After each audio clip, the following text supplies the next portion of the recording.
नमस्कार, साधना न्यूज़ की खास पेशकश में आपका स्वागत है। मैं रोशनी शर्मा। इस वक्त हमारे साथ मौजूद हैं जगत गुरु रामभद्राचार्य द्वारा रामायण आचार्य की उपाधि से नवाजित पंडित पुरुषोत्तम पारिक जी।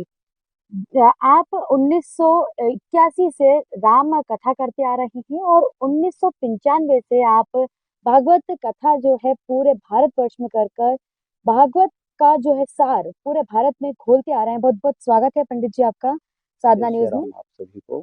और सबसे पहले तो मैं साधना न्यूज को धन्यवाद देता हूँ कि आपने मुझे यह मौका दिया।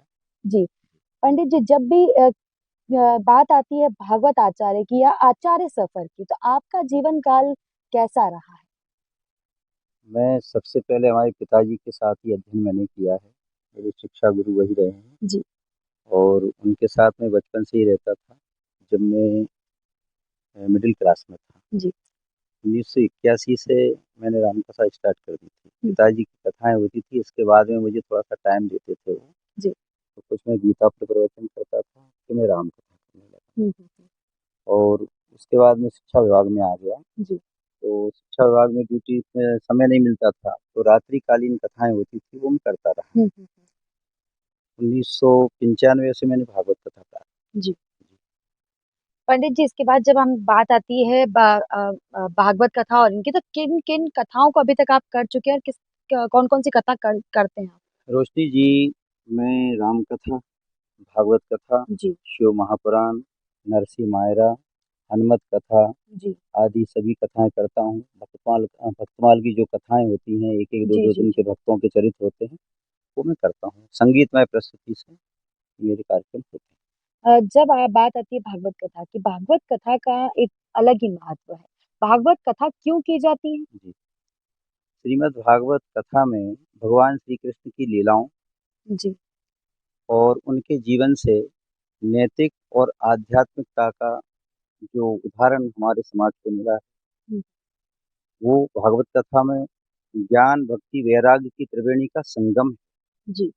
भागवत कथा जिस घर में होती है, जिस घर में वो पोथी रहती है, वहाँ के पितरों पर ईश्वर की कृपा बनी रहती है। जी। भागवत कथा से पुण्यों की प्राप्ति होती है, पापों का शमन होता है। जी। श्रीमद् भागवत कथा में लिखा हुआ है, राज धर्मान दान धर्मान मोक्ष धर्मान विभाग स स्त्री धर्मान भगवत धर्मान समास व्यास योगितः। जी। इसमें सारे धर्मों का समावेश है, जी। चाहे वो राज धर्म हो, स्त्री का धर्म हो, समाज का धर्म हो, राजनीति का हो। जी। तो श्रीमद् भागवत कथा सभी वेदों का सार जी। पंडित जी, जिस तरह से आपने बताया कि जिस घर में भागवत कथा रखी जाती है, तो हर जगह माता समान भागवत को मानते हैं, लेकिन उनको रखने की, उनकी पूजा करने की विधि जो है है। हर हिंदू किसी को नहीं पता परंपरा होती। में भगवान इतने सहज और इतने सरल है, जी। जहाँ परिवार सात्विक होता है, जी। जिस घर में सदाचार का निवास रहता है, हम्म। तो परिवार में अ, माता समान या साक्षात भगवान का ही स्वरूप है। भगवान श्री कृष्ण का वाङ्मय स्वरूप है श्रीमद् भागवत महापुराण। तो जैसे भगवान के मंदिर की अपन सेवा करते हैं ठाकुर जी की, ऐसे ही इस पुराण की पूजा भी की जाती है। जी। तो सम्मान तो चाहिए ही, जी। लेकिन उसको अगर ईश्वर मान करके अपन सेवा करेंगे तो जरूर सफलता मिलेगी। जी।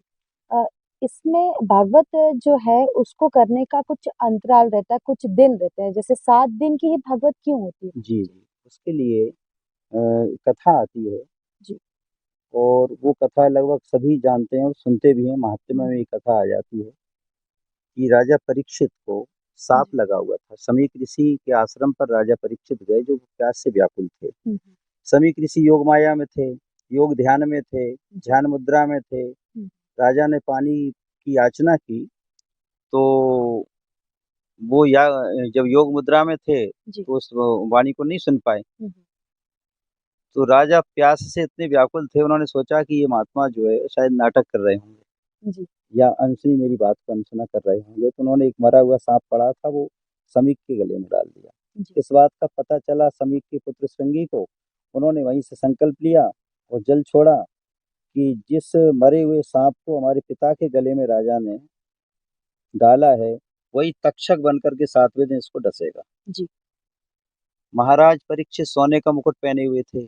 वो सोने में तो गीता में भगवान कहते हैं मैं सोने में निवास करता हूँ।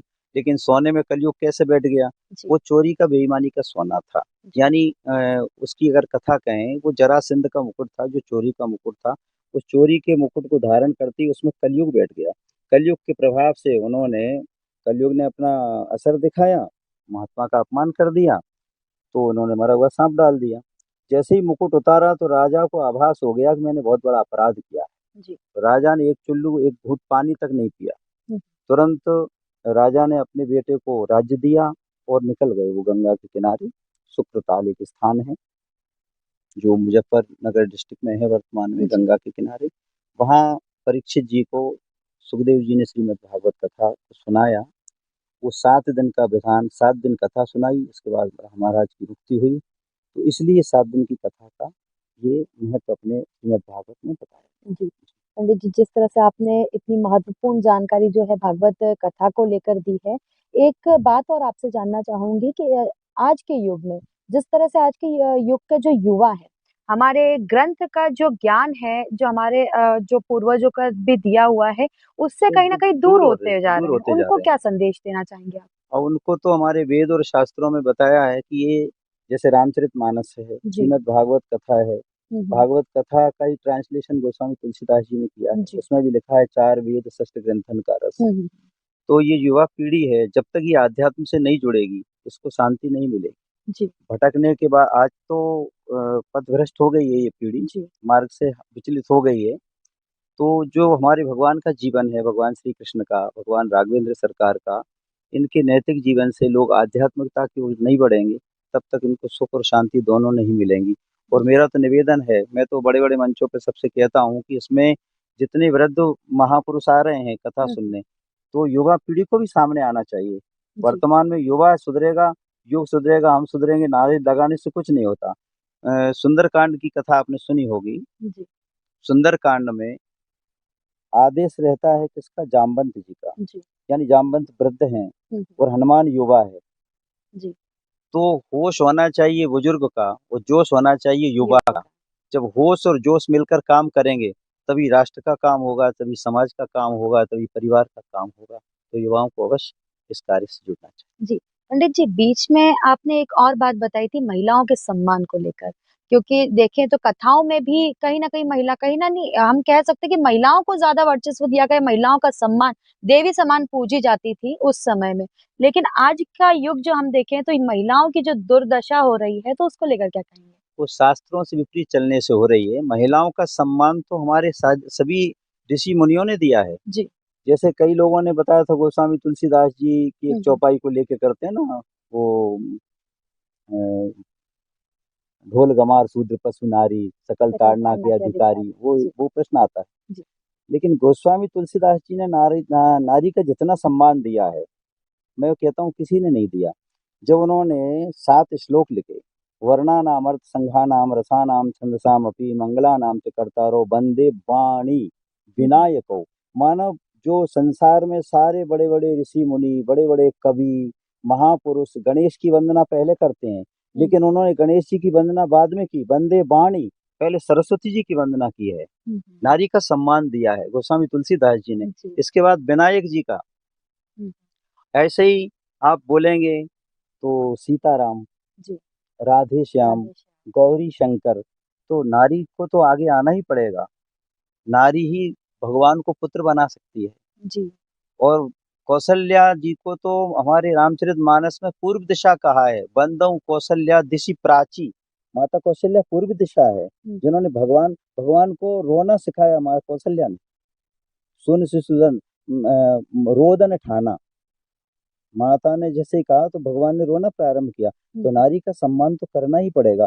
नारी सम्माननीय थी, है और रहेगी। जी।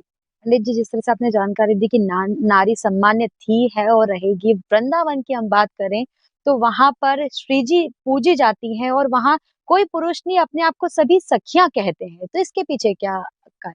इसके पीछे वहाँ श्री में ही श्री कृष्ण है। जी।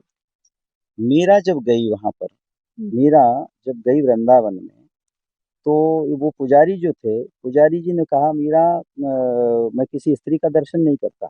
हुँ, तो मीरा ने यूँ कहा, मैंने तो यहाँ सुना था कि कोई पुरुष है ही नहीं श्री कृष्ण के अलावा। जी, यहाँ तो केवल श्री कृष्ण ही पुरुष है, बाकी सब स्त्रियाँ हैं।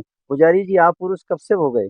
जी, तो वहाँ श्री जी का, श्री यानी शक्ति, जी, शक्ति यानी राधा। हुँ, जैसे राधा, राधा को उल्टा करो धारा। तो धारा का भाव होता है वो अधोगति की ओर होता है। हुँ, पानी जब भी गिरता है नीचे की ओर जाता है। और धारा का उल्टा करो तो हो गया आपका राधा। तो जो जल ऊपर से नीचे गिर रहा है, हमारी मन की गति भी इसी प्रकार से है हुँ, रोशनी जी। मन का भाव भी नीचे की ओर ही जाता है। मन को ऊपर ले जाना है, पानी को ऊपर ले जाना है तो यंत्र की ज़रूरत पड़ती है। हुँ, और मन को ऊपर ले जाना है तो मंत्र की ज़रूरत पड़ती है। तो धारा को अगर राधा करना है, तो राधा हमको भगवान से जोड़ती है। हुँ, राधा बिल्कुल, जो है भगवान से भगवान से जोड़ती है, तो वो श्री जी का ये श्री यानी शक्ति, शक्ति के बिना संसार में कुछ है ही नहीं, जी, जो है वो शक्ति है। जी। पंडित जी एक आखिरी सवाल मैं आपसे करना चाहूँगी कि आप 1995 से जो है भागवत कथा करते आ रहे हैं।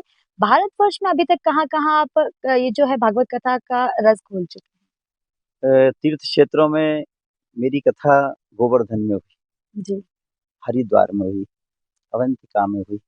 अभी चारों धामों में मेरी कथाएँ हैं। जी, मैं शिक्षा विभाग में आ गया था, तो बंदिश थी, क्षेत्र के आस-पास के गाँवों में कथा करता रहता था। जी, जो 2 महीने मुझे टाइम मिलता था गर्मी की छुट्टियों का, हुँ, तो उसमें मैं बाहर भ्रमण कर लेता था। हुँ, क्योंकि मेरे पास पहले से ही रहती थी, आज भी है। हुँ, अब मेरी इच्छा है कि मैं 4 धामों के दर्शन करूँ, कथा के माध्यम से, कथाएँ भी हैं। और एक भोलेनाथ अगर मेरी प्रार्थना स्वीकार करते हैं, तो मेरा 12 ज्योतिर्लिंगों पर भी शिवपुराण करने का मन हो रहा है। जी। वो भगवान भोलेनाथ चाहें। जी।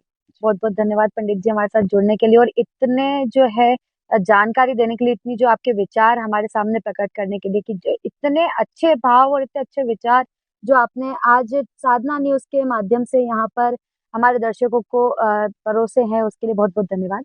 तो ये थे पंडित पुरुषोत्तम पारिक जी, जिन्होंने हमें भागवत जो है उसके विषय में जानकारी दी, उसके महत्व की जानकारी दी और हमारे युग में, आज के युग में किस तरह से जो हमारे युवा हैं वो हमारे ग्रंथों के ज्ञान से दूर होते जा रहे हैं, उसको कैसे सुधारना है इस विषय में भी जानकारी दी। इसी तरह की साधना न्यूज़ की जो खास पेशकश है, ये फिर लेके मैं आपके सामने हाज़िर होंगी। तब तक के लिए नमस्कार।